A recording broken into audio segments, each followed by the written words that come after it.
Every day, tens of millions of garments are tossed out to make way for the new. For consumers, they are out of sight, out of mind. But the reality is much messier.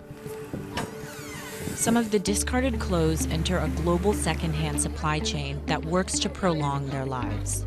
But the rise of fast fashion is making the process increasingly difficult.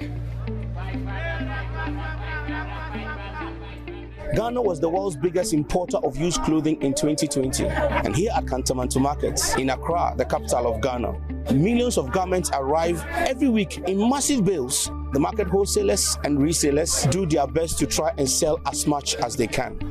But there's just too much clothing is unsellable. Some 40% of what enters Kantamanto is believed to live here as waste, creating a burden on the city. With the rise of fast fashion, garments fall apart after a few washes.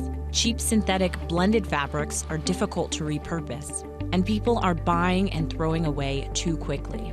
Since 2000, the average number of times a garment is worn before it's discarded has plummeted by 36%. Globally, only less than 1% of old clothes are recycled into new ones. This is one of the largest used cloth recycling factory run by Kanam International in Gujarat, India. Here workers sort through piles of different garments and grading them into different categories. It's a complex process that extracts maximum out of used clothes and prolongs its life, but ultimately very little of it is recycled. Can-Am International takes up to 120 million pounds a year of used textiles from North America, Europe, Japan, and Australia. Much of it gets chopped up and turned into things like car insulation, mattress filling, and cleaning cloths.